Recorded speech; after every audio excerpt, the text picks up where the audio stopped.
Dude, I've been literally playing for days non-stop and I cannot get the sentient pest raid. Hello buddy, welcome back to the channel. My name's Adrian and welcome back to some more Night Rain. I know my last video I said that might be my last video, and I'm probably gonna say it in this video as well. This might be my last video. So if you guys don't know, on Elden Ring Night Rain, I'm basically going for the 100%. As you can see right here, compared to the last video, I have only 2 achievements left remaining, but actually that just means I have 1 left. Reason being, well, one of the achievements is earning all the achievements. All I need to do to 100% this game is to get the sentient pest raid, but for some reason this game just doesn't spawn raids. I have almost 50 hours on this game and I just cannot get it to spawn like at all, and I don't know why. Don't get me wrong, there's other raids and they've spawned, but for some reason this one just wouldn't spawn. I know what it looks like. It looks like a bunch of bugs, and this actually kind of illustrates another issue on the game as well, which I'll show you guys by looking at my load game. As you can see here, I have a brand new account and there's a reason for that. I'm gonna be playing on my regular account though, because I want a more chill session, because I can't keep grinding like this. But there's a really big problem with Elden Ring Night Rain. So as you can see right here, this is my main save. I've been all of the bosses. I've done all of the expeditions already. I completed the story. I haven't done all the remembrances yet. I have to do that. This game does a really weird thing where after you beat the final boss, for some reason, they stop giving you shifting earth. If you guys don't know, shifting earth is the thing that makes your maps different. Like the really big differences, whether there's a volcano, whether there's the Frost Mountain, the Eternal City thing in the corner, or the Scarlet Forest. Those things rarely happen after you beat the game. I heard Iron Pineapple talk about this on his most recent video when he just played the game. I would say that out of 4 games that you play after credits, 1 will have a shifting earth event. 1 will be slightly different. Like maybe it's just me, maybe it's just my games, but I swear I only get shifting earth every 1 out of 4 games. Whereas before I beat the game, I was getting shifting earth every single time. Every single time I did an expedition, I had at least one of the shifting earth variants. But now after I beat the game, my map is just the same. Let me check. Oh wow, I got a shifting earth. Wow, that's actually crazy. No, but I'm telling you, like I played I think 20 runs yesterday. Out of the 20 I did, maybe 5 were shifting earth, maybe. And also real quick before this video starts, I just want to thank you guys for all the support on the Night Rain videos. I know I typically don't do like Elden Ring style game content on this channel, but this game is fun. I really do enjoy this game. As much as I'm like talking crap about it, it's because I love this game so much. It's like a love-hate relationship to a degree, right? I do wish though like that shifting earth was more common. I don't know. I really like shifting earth. I like having every map being very different other than the base changes from the expeditions. I just wish that after, you know, you beat the game, it's still very common. I don't know. It just feels like a special event like every once in a blue moon, which isn't bad. You know, like it's not supposed to be like an everyday thing, I'm assuming, but it's definitely like way more uncommon. I don't know. Maybe it's just me personally. I will say that they definitely do have like some unspoken changes in the game that like you don't really see. But for example, after you also beat the credits, I've noticed that my matchmaking gets way better. I've noticed that there's like 2 different matchmaking shifts. The first one is after you beat Gladius, you start getting like way better teammates because it's like all of the people that already have beaten the first boss. That's like the first really big one that I've noticed. But I've also noticed that after you get to the credits for the first time, you start getting way better teammates. Like I've noticed that every single time I've gotten into a game, they're all people that have already beaten the first boss, and you can usually tell by what clothes they're wearing. If they're wearing like all the outfits from like the past games, typically they've already beaten the game. And I've noticed that I've been getting a lot of those way more common. Maybe it's just me, maybe this isn't like a real thing, but I swear every single time that I've gotten into a game, I always win now. Typically I'll win. There is no way. Oh, he wants to do his quest. We are actually wasting our time doing this guy's quest. I'm just saying. I think the only remembrance quest I have done is Iron Eyes quest. Oh. Sorry guys. I didn't mean for this to happen. I don't know. It feels like the game is just so much more different after you finally beat it. Dude, we're not even in the circle for this. Is a big mistake. Oh, dude, this is bad. We should not be here, guys. We should not be here. It's an Erd Tree avatar. Oh, wait, we actually do good damage. Wait, we're all gonna die here, by the way, guys. For your quest, buddy. For your quest. We're so screwed. There's no thing nearby. I mean, there's one above. It's over. No, dude. I mean, at least the guy got his remembrance quest, right? Anyway, the reason why I made a brand new account is because I've noticed that when you actually have a brand new account, like I said before, shifting earth is way more common. So I was thinking, because I need the raids for my achievement, I feel like if I have a brand new account, I'll be more likely to get those raids. I feel like it's kind of tied into that, right? Because I'm pretty sure I've definitely gotten more raids when I was playing the game, like trying to finish the story for the first time. If shifting earth is more common before you finish the story, then probably raids are too, right? This is such a scuffed run. I mean, we probably could win. I mean, like, I assume these guys have really good relics. This game really does change so much depending on the relics that you have. Go, brother! Go! We can make it! We can make it! I'm not gonna make it. Oh! Dude, I literally spent the entire day yesterday trying to get the sentient pest raid. When I mean the whole day, I mean the entire day. Oh my gosh, dude, these golems. These golems! Not golems, trolls. I hate these pot trolls, man. There's no way that these trolls were meant to have aimbot. I will be flying across the map and these things snipe the absolute crap out of me. They also do like insane damage. Hello? I'd rather fight 10,000 Crucible Knights than one troll that flies fling. I'm getting so heated. I gotta calm down. Honestly, this weapon that I have, I really like it. This is a very scuffed run, but we're still doing pretty good. I'm telling you, if you get the right relics, dude, oh my gosh. I have this one relic. It is so busted. I think a lot of people have it as well. The relic allows you to spawn in with a stone sword key. It is absolutely amazing. If you could spawn in with a stone sword key, you immediately get basically a lower level boss, because it's like typically the stone sword fights aren't too bad unless you, I don't know, get Placidus Axe. You can get like a really easy boss, do that straight away after doing like your first camp, and you just spawn at like level 4 or 5 already. It's insane. That's probably one of my favorite relics to rock. Dude, the discrepancy of teammates is so funny. Literally on my new save, all of my teammates are so bad. But here it's nice. Everyone knows what they're doing. I kind of like that about the matchmaking, but also, I don't know, it kind of sucks to a degree. I wish you could like toggle it, if that makes any sense. Like you don't have to play with good players all the time. It's kind of fun playing with bad players to a certain degree. But yeah, don't finish the game too early. Don't beat the boss too early. Like if you want to keep getting shifting earth, if you want to keep getting raids, I genuinely don't know if raids are affected by it, but just don't beat the game early. It's so much changes. I feel like it's a bug. There's no way they meant to do that.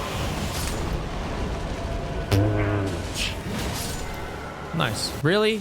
A bird? By the way, you don't actually have to kill the bird in this fight. I'm pretty sure if you just kill all the skeletons, the bird dies as well. This is such a strange fight. Yeah, like I just killed the skeleton, the bird dies. Get that one. Poison and rot for HP because we're running a poison build, scarlet rot build. Also, quick tip, always run out during the storm. If you know that you're going to go to like a church or something like that and there's a grace nearby, just run out. You save a really good amount of time from doing this, especially if you want to get a flask upgrade, because if you go up to get the flask, you could just heal from picking up the flask. Also, it turns out if you eat a bolus, it's like a permanent upgrade. Like you just, yeah, look, if you look at my status effect, it's just a permanent, it's just there. Madness resistance +1. I always thought they were trash. I was like, why would I ever want a bolus when I could just have like a pickled turtleneck or exalted flesh? But no, you could just eat it and it's just there forever. Hey, I'm just following the advice of TikTok, man. TikTok gives good advice. Red main knights. Oh, this archer up above is so annoying. The only reason why I'm playing this game is because I need this achievement. If I don't get a I hope I get a sentient pest raid. I don't think I'm gonna get it, dude. I always get the other raids. I've heard that apparently the reason why I'm doing this should kill it actually.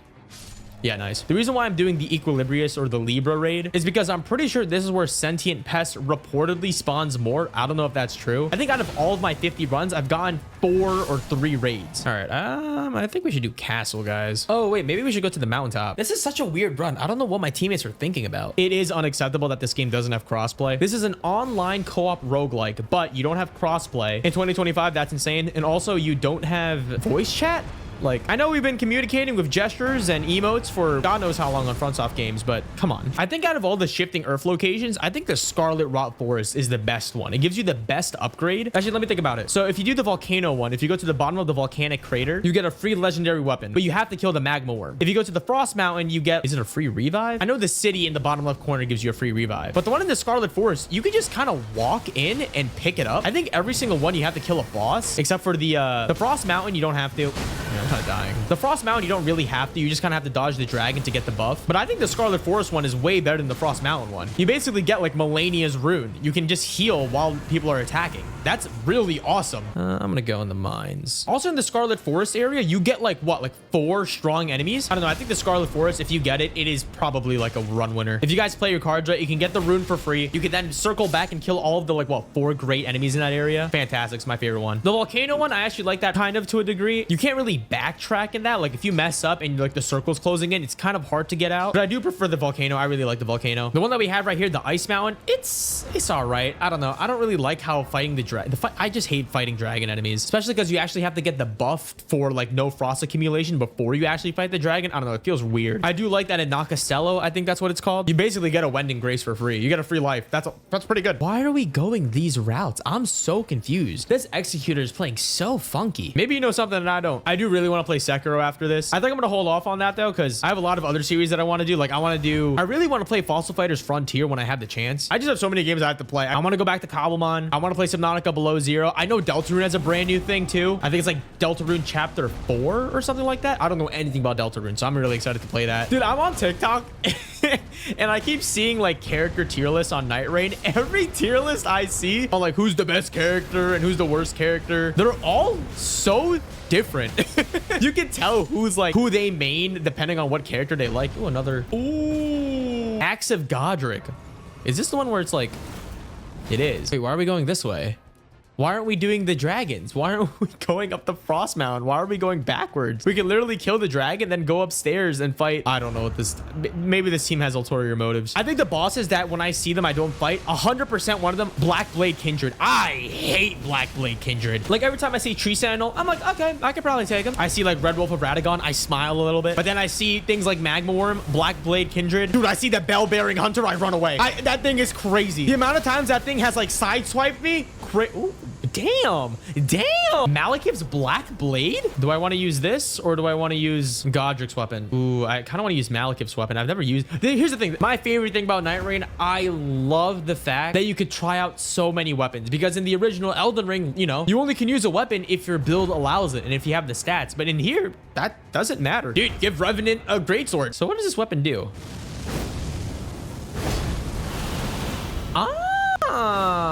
Ooh, our Executor got a Rivers of Blood. Yeah, we're winning no matter what.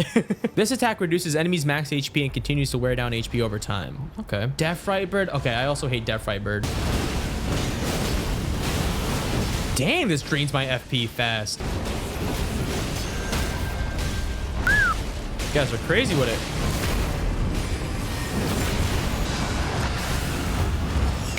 Teammate, no! No, I did nothing. I forgot I have no FP. I think a character that I want to get really good at is either Executor or Revenant. Not Revenant, Recluse. I think Recluse under the right... If you know how to use Recluse, you are dropping nukes. I have seen Recluses literally insta-kill bosses because they know how to concoct the perfect Oppenheimer nuke in their hands using the good old, like, magic... I don't know, whatever, like, the affinity stuff. I don't know how to do it. I know there's, like, so many spells because there's, like... I just realized we didn't get the Sentient Pest Raid. And I've been, what, playing for, like, half an hour now? I play about, like, 30 minutes to an hour trying to get a Sentient Pest Raid. Doesn't spawn. I just need the one achievement. I'm at 95%. Just want the Sentient Pest Raid. I forgot. Drink of the day. I have a Costco Mocha Freeze, I think it is. It was supposed to be like a slushy, but it kind of melted because it's like 90 degrees now. Or 30 degrees Celsius for you folks. Oh, it's actually 24 degrees Celsius now. I actually really like the Libra boss fight. I also love his design. I think he's supposed to be like a what? Wait. I don't really want any of these. Also, by the way, I'm just going to refuse to make a deal. I don't know if it really matters if you make a deal or not. All right, Lothric. You can make... Oh, best skin. Look at that. Look at that Artorias. Oh, he's so drippy. All right, let's kill him. I love this boss fight. Libra creature. I love it. I think this boss is like what modeled after Baphomet is what he's called. Wow. I'm gonna stun him.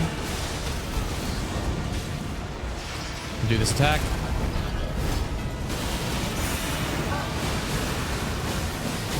We need to stun him out of here. We need to stun him out of here. Oh. Switch to Godric's weapon. The only way I know how to stun that attack is by using Raider's skill. Oh, he's smacking. Oh, he's smacking. He's going crazy. This attack. Yo, I've seen TikToks where he spams this attack like 8 times in a row. Oh, goodbye, world. Oh, wow, I dodged it. I have a Raider stun. I'm saving up for this. Ready? This is the only way I know how to get him out of here. I do a Raider stun. Perfectly gets him out. I don't know how to do it with any other character. Oh, no, he's feral. There we go.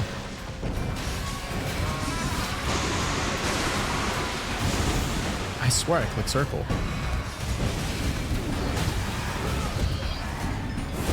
It's kind of tanky today.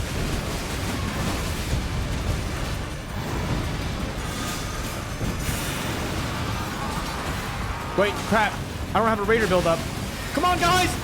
Break through! I actually don't know what happens if he like gets the full thing. I know he gets like this power, but I don't know what it does. He like gets covered in ichor. Oh no. Teammate, please come closer. There we go.